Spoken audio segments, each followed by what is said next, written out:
안녕하세요 여러분, 도키함민축입니다. 드디어 FOMC 회의가 이렇게 눈앞에 다가와 있는 상태인데요. 변동성이 심하고 인플레이션에 노출되어 있는 장일수록 스페큘레이티브한 기업들보다는 펀더멘털이 탄탄한 좋은 기업들을 사모은 쪽으로 대응을 하고 있다라고 여태까지 말씀을 드려왔습니다. 투자자 입장에서는 그럼 어떤 기준으로 펀더멘털이 탄탄한 좋은 기업들인지 궁금하실 수도 있을 것이라고 생각하는데요. 다른 분들께서는 어떠한 기준으로 좋은 기업을 정의하는지는 모르겠지만 적어도 제 기준에서는 현금 흐름이 좋고 부채 대비해서 충분한 현금을 보유하고 있는 기업들을 펀더멘털이 강한 좋은 기업이라고 저는 말하고 있습니다.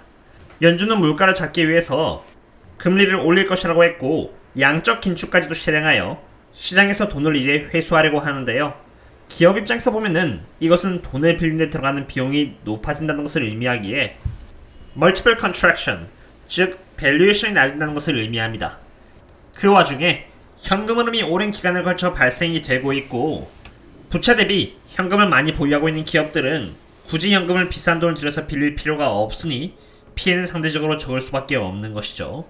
그러한 이유에서 많은 분들이 투자하고 계신 종목들을 중점적으로 그냥 빅테크 기업들이니까 다 준비가 되어 있겠지라고 생각하고 넘기는 차원이 아닌 실제로 기업들이 인플레이션에 대해서 얼마나 준비가 되었는지, 현금 흐름과 부채 대비해서 현금이 어느 정도 준비되는지 한번 알아보는 시간을 가져보도록 하겠습니다. 그럼 시작하겠습니다. 그리고 이렇게 좋아요를 눌러주시면은 제가 꾸준히 채널을 유지하고 분석하는데 큰 도움이 되니 많은 도움 부탁드립니다. 먼저 테슬라입니다. 테슬라의 영업 현금 흐름을 먼저 보도록 하겠는데요. 2012년 1분기 기준으로 테슬라의 영업 현금 흐름은 4.0 빌리언 달러 정도로 이제는 꾸준히 플러스의 영업 현금 흐름을 구축하였습니다. 이런 부분은 굉장히 좋은 부분이라고 생각되고요. 참고로 영업 현금 흐름의 의미는 제가 강의 때 이미 다 설명을 해드렸기 때문에 빠른 진행을 위해서 그냥 넘어가도록 하겠습니다. 그 다음은 바로 프리 캐시플로우인데요.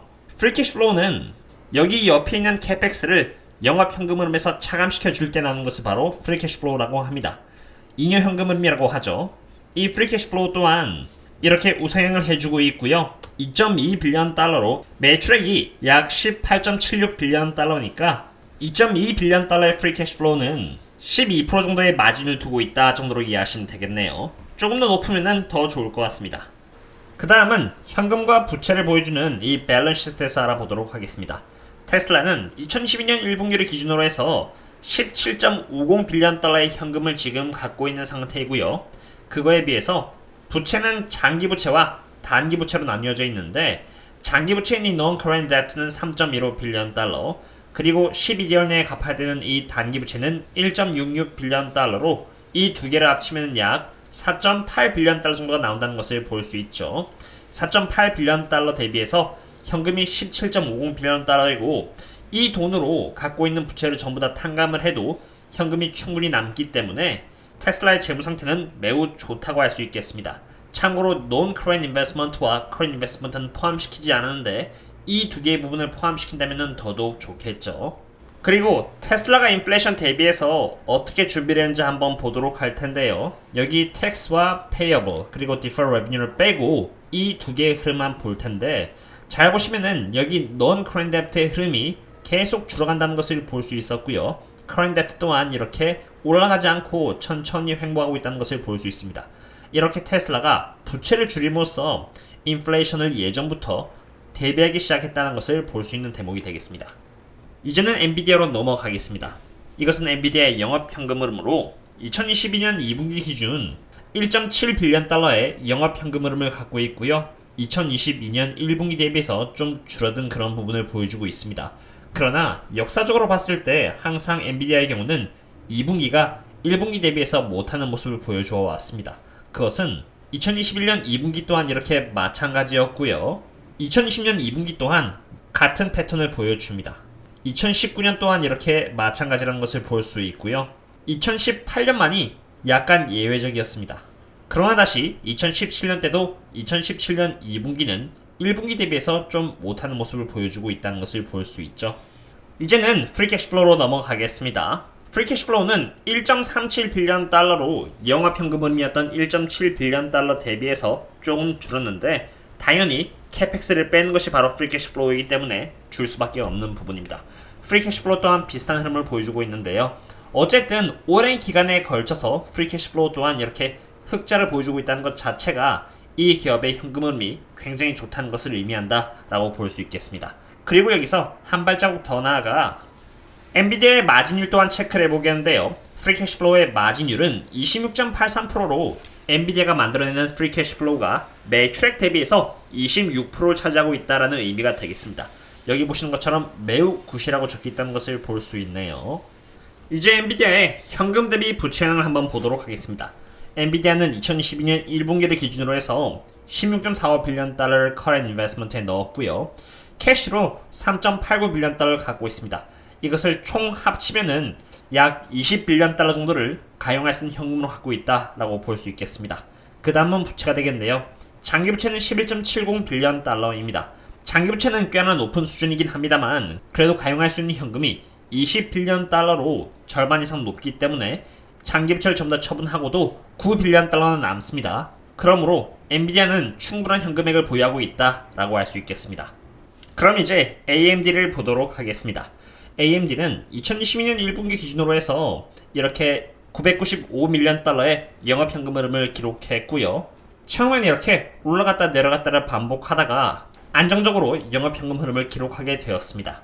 이러한 흐름은 프리캐시 플로우에도 이어지는데요. 이러한 영업현금 흐름에서 캐펙스를 빼면 나오는 게 여기 프리캐시 플로우인데 프리캐시 플로우는 최근에 굉장히 좋은 성장을 보여주고 있습니다. 2012년 1분기 기준으로 프리캐시 플로우는 924 밀리언 달러로 최근 기록적인 매출액을 세운 5.89 빌리언 달러 대비해서 17.55%라는 괜찮은 프리캐시 플로우 마진율을 기록하게 되었습니다.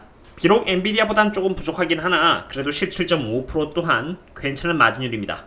그럼 이제 AMD의 부채 대비해서 현금은 어떤 상태인지 보겠습니다.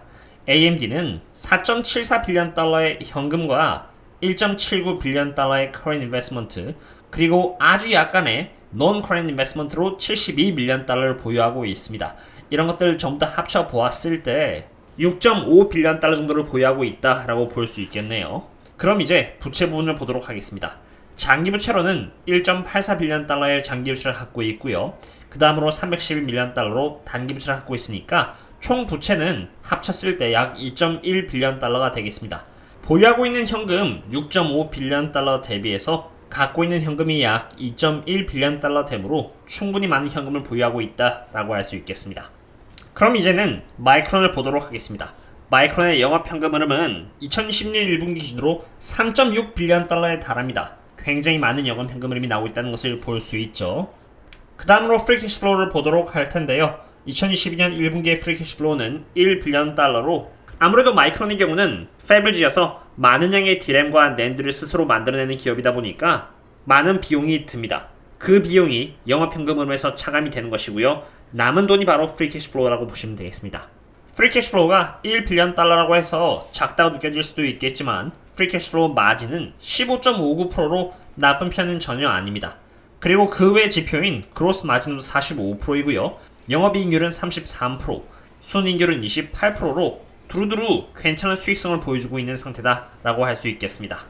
그럼 이제 마이크론의 부채 대비 현금 상태를 보도록 할 텐데요. 마이크론은 2012년 1분기 기준으로 9.12 빌리언 달러의 현금과 1.72 빌리언 달러의 non-current investment, 1.01 빌리언 달러의 current investment로 총 합쳤을 때 약 12 빌리언 달러 정도의 가용할 수 있는 현금을 갖고 있다라고 할 수 있겠습니다. 그 와중에 장기 부채는 7.49 빌리언 달러이고요.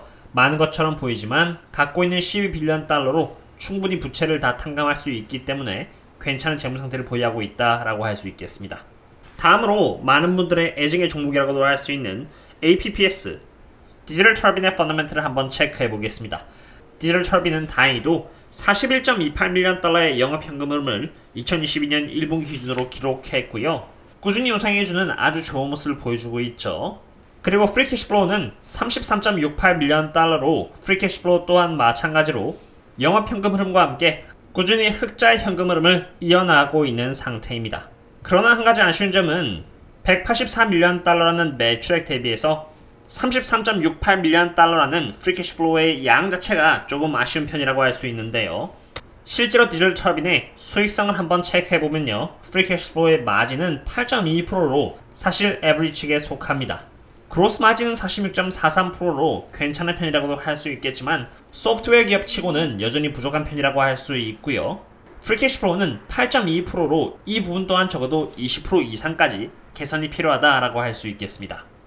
디젤 터빈의 장점을 꼽자면은 그렇게 오래된 기업이 아님에도 불구하고 지금 벌써 영업 현금 흐름과 프리캐시 플로우가 흑자 진행을 해주고 있는 상태고요. 단점은 아무래도 그렇게 오래되지 않았다 보니까 아직 마진율적인 측면에서 다른 탄탄한 기업들에 비해서 조금 부족한 부분을 보여주고 있습니다. 하지만 이러한 부분은 앞으로 규모의 경제를 찾아나감에 따라서 충분히 개선될 수 있는 부분이라고 생각됩니다. 오늘은 이렇게 테슬라, 엔비디아, AMD, 마이크론, 그리고 디젤 터빈의 펀더멘털에 대해서 알아보았습니다. 어떠한 종목들을 보유하고 계신지 모르겠습니다만 투자하고 계신 기업들의 영업 현금흐름과 프리캐시 플로우가 흑자를 보여주고 있고 마진율까지 좋은 상태인데다가 부채 대비해서 현금까지 잘 확보하고 있는 상태라면은 그 기업은 인플레이션에 충분한 대비를 해놓은 기업이라고 할 수 있겠습니다. 기업을 투자할 때 멘탈이 중요하다는 말을 종종 듣습니다. 그러나 정말 멘탈이 강하려면은 그만큼 스스로가 투자하고 있는 기업에 대해서 제대로 파악하고 있을 때 생겨날 수 있다고 생각합니다. 기업에 대해서 아무것도 모르는데 그냥 무작정 참고 지켜보는 것은 멘탈이 강한 게 아니라 그냥 어쩔 수 없이 가만히 있는 것입니다. 혹시라도 이 기업 외에 궁금하신 게 있다면은 코멘트란 남겨주시면은 제가 시간이 되는 대로 알아보고 펀더멘털이 좋은지 안 좋은지 답글을 남겨드리도록 하겠습니다. 구독과 좋아요 부탁드리고요. 시간이 되신다면은 오늘 밤 새벽 3시에 FOMC 동시 통역을 진행하오니 그때 찾아뵙도록 하겠습니다. 그럼 다음에 또 만나요. See you later.